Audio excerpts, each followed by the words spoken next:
le whaito wina a fionga pa ia alo tātou wari. Tusi whiriwhiria o le ni aso. Tusi o ngā luenga le wā pastolo lona matau pa sifuru maleono.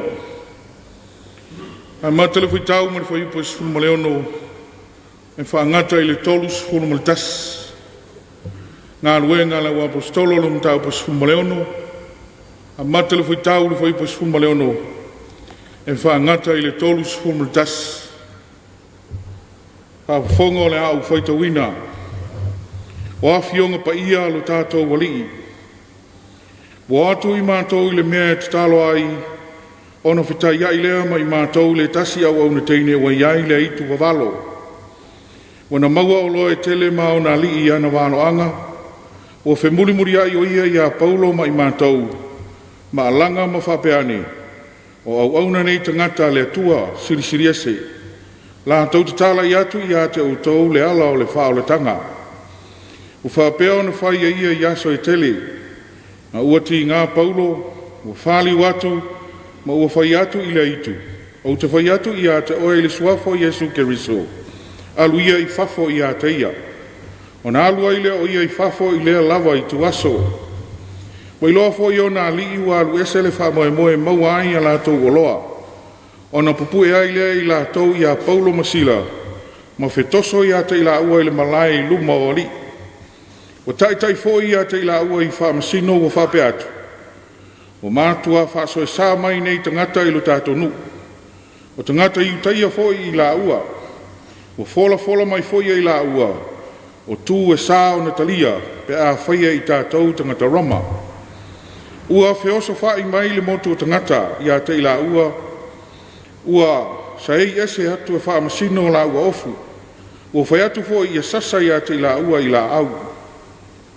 Wa lātou sasa i a te i la ua, e tele o la tā, o na tū atu lea i le whale pui pui. Ua whai atu i le leo le whale, i a leo i a te i la ua. A ua o lea polo inga, o na tū atu leo ia i a te i la ua i le potu tūloto, ma wha mau i o la ua vai i la au. O le tūlua o pō mao, ua tatalo ma pipese o Paulo Masila i le atua, ua whaalongo fo i a te i la ua e ua nono tia. Ono whafua sei mai leo le mafui e tele. Wa lulu i nai whaavai o le whale pui pui. Ua matala mai ai uma whai tutoa. Ua manunu ai fo i o lātou noa noanga o malava. Ua ala le leo le whale pui pui na moe. Wa nai loa whai tutoa o le whale ua awanoa. Ona sei le ia o le pelu. A fasi o ia. Whate ia wa so sola e wa nono tia. A ua alanga Paulo ma le leo tele. Ua whape atu. Aua nei whaia e oe se mea leanga ai oe. A wao i nei mātou malava. Ona whai atu leo ia e au mai ni afi. Na oso ai leo ia ma whaapa ui luma o Paulo. Ma sila malinga tete. Wana o mai a fo i la ua i whafo u whape mai. Ali ie. Se ale mea te tau ana u whaia. Ina ia whaola ina ai oa. A ua whai atu i la ua. Ina whaatua tua ia i le lio Jesu Keriso. E whaola i nai oe, a toa malau ainga. Tau ia ina ia whaamanuia te le mai le nganga le tua, e ala ilo tātou whaitau ma whaanongolongo, ia nā whionga pa ia, ma ia tūmau pe ia te ia lo na lava vi inga, nei sa ia o i le whaavavau lava. Amen. O le launga i le sofa mamanu o le tua le tama le alo ma le nganga pa ia. Amen. Mau ole matua ma le tusi sa tātou whaita wina. Ngā luenga o lana matau pa sumaleono, fia whao ngā ina le whai pedua sumaleono. Ana whafua sei mai leo le mafui e tele, ma lulu wina ai whaavai o le whale pui pui. Ua matala mai ai uma whai tatoa, ua manunu ai fwoi o lātou noa noanga umalawa. Manatu au tu o le ni aso tu sai man whasinonga le tusi whai tau aso. Pe a lulu wina whaavai. Pe a lulu wina whaavai. I so se atu nu o le lalolangi. O tu la whono ma whainga whaavai li mataita ina i ana whi au ma ngā ruenga. E mai se pui pui ai le no fo le lei ma le file mu o te ngatanu. Tei nane o lea ia te tau ma le whamasino tonu. Ina ia le manunu le wāwhaso tai o tangata. Pitai. O atangia i le whaitaunga i le nei tai au. Ua le o tai ta ina e whainga whaamai ai maiso tula whono. E sa i lia ai le amia tonu. A wao le lawa ua manino. Ua sala le tangata e leisa na ang sala. Ua tuo i le whale pui pui le tangata e le aisa soli tula whono. Ua noa tia le apostolo Paulo Masila i le whale pui pui. Talu le moli mau le whiau ma le ngānu wenga le li. E wa mau atu matuli e Paulo. Le aitu po le nganga le anga sa nofo i si nei teine. Si nei au na teine. Ai ti ngā i fua li. Na au nai le nei teine. E whapei au na tā ua le whaiupa sfuma le ono. Ono whita iai lea mai mātou le tasi au na teine. Ua iai le itu wa valo. Wana maua o loe tele, ma o nā li, i ana walo anga.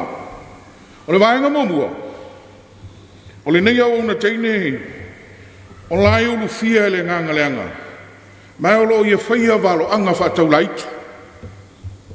Lona lua, wana maua o loe tele, ma o nā li, i ana walo anga, o lona winga.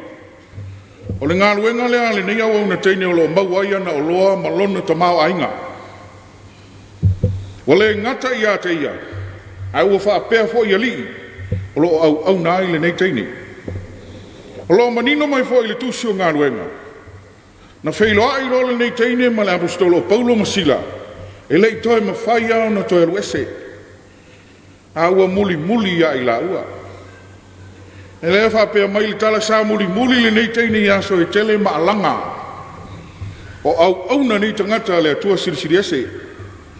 La atau te tā la i atu i ate o tau le ala o le whao le tanga.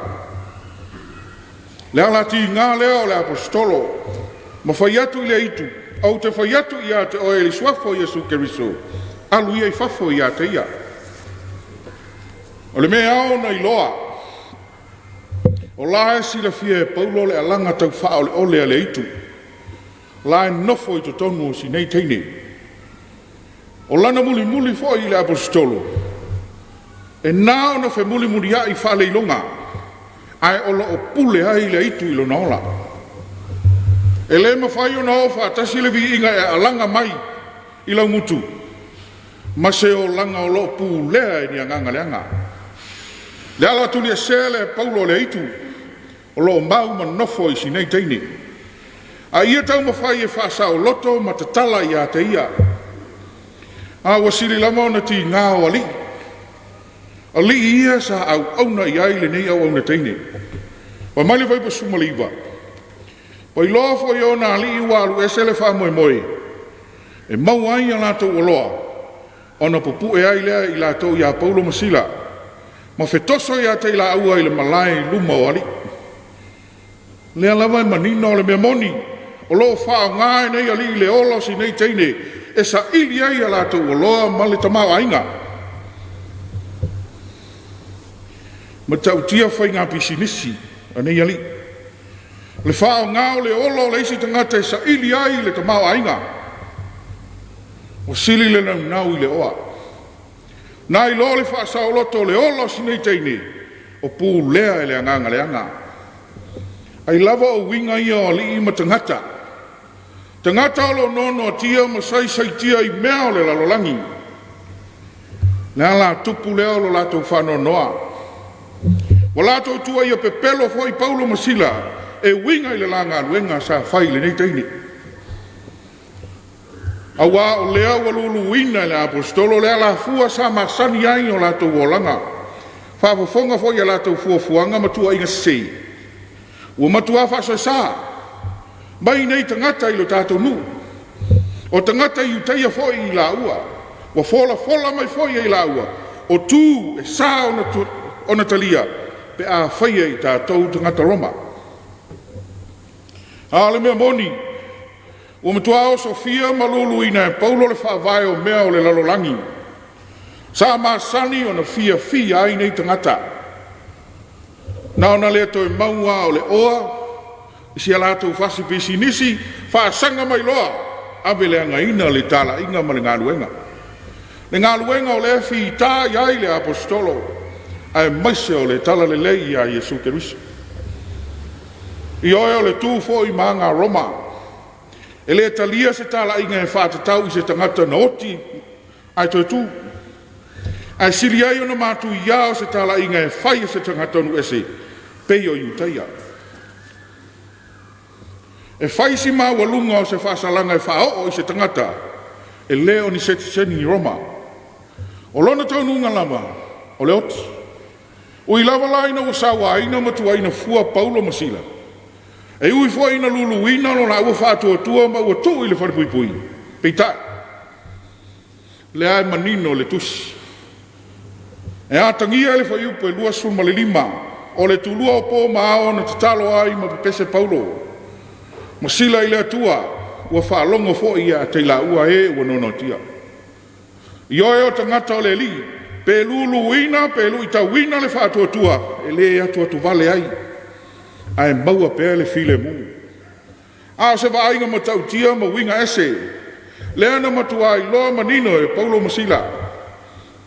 Whamaia, le whai upo e pena whai ma tātou matua. Ona whafo se i mai leo le mafui e tele, o lulu wina ai whaavai o le whare pui pui, ua matala mai ai uma whai tutoa, ua manunu ai fo i o lato noanoanga o malawa. O le mana o le nganga o le li. Ua o se mafu e o le ngata ina matala ai noanoanga o Paulo Masila, ai whape nā fo i lato sa nono atia i le whare pui pui. Sili ona mata ina o lulu wina masui ai le whaavai o le olanga. O le sa leo leo i le whare pui pui. Le nganga o le lina te luluina ma toi whaata oto le ala fua o se olanga. A ia whai ai se whaavai mautu ma mausali. Se olanga ua whaavai ia Yesu. Le nganga i le onge awala.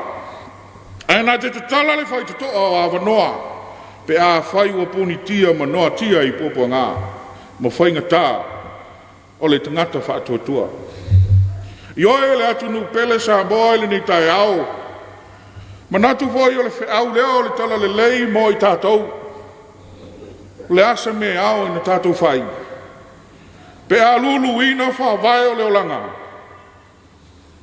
Tele se awa onga wa au mai e winga i yali i ma au nai ni nei teine.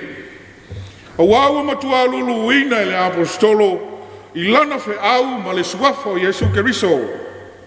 Le ala fua o leo langa tuai, sa o lato masani ai.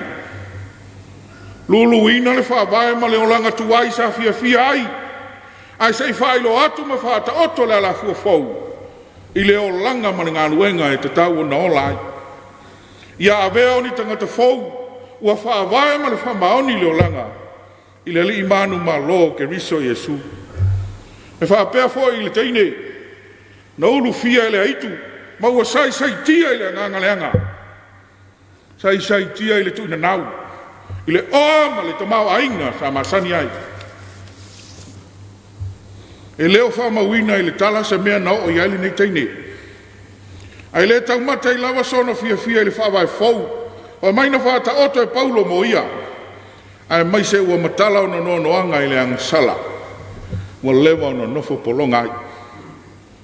Ai sili lava ona tāua i se manatu. O le sa leo mangalua i le wharipui. O le tangata ele i loa mua Yesu. O le tangata ele i toe whatali. A ua manatu e whaise suinga. Ia whai Yesu ma whawai papa. Mono na ola. Ai whapea lo na ainga. Whalonga fo ila na whasiri a Paulo Masila. Ali ie. Se ale mea te tau na u whaia ina ia whaolaina ioa. Ona tali mai leo i la ua. I nā whaatua tua ia i le li o Keriso Yesu. E whaola i nai oe a toa molo ainga. I oe sa moae. Le taununga ma naia o le tangata ua li liuina ma whaafahuina. O le tangata ua mautu le whaatua tua ia Yesu. E le toe ma lue lueina. A le luk i voi lea mo i tātou. O wa e lua lava me te tele na luluina ai i tātou. A le luluina i ni wawenga. ia whai ma whamanatu ia i tātou e toi fuatai ai le whawai o lo soifua mo lo wola. Ia po le luluina fo i oe mau i pōpua ngā ma whaingata. E pei lava no o i le apostolo masila. Ai pei tai, a whai lava e tu mau Iesu Keriso e whai ma whawai o tātou o langa. Masi o tātou atunu. E lea tau mate lea. Na tātou maua lea o se Samoa manuia mo le lumana. Se a inga manuia whapea se tangata o le atua e ola fia fia. I oe le atunu ue le Iesu Keriso na luluina i pua ngā ma sa uanga matanga. Sa uanga onga onga, no o iai lo tātou rifa ola. Na tuaina fua maanga le ngaina le aise ang sala. O lona maliu na whailo ai e mafuie, na mawai vai ai papa maluluina ai whawai o le lalolangi. Talu lava lo na alofa i le tangata. Ina ia le no tia le tangata. A ia maua le ori ori e whawavau. Pe aluluina papa. Pe aluluina whawai. Pe aluluina lo wola. O na alea. Ono Iesu. Amen. Tātou vihi atu le viinga. Tolu se lau ma le lima. Tolu se lau ma le lima le pese. Nā tātou pese ai.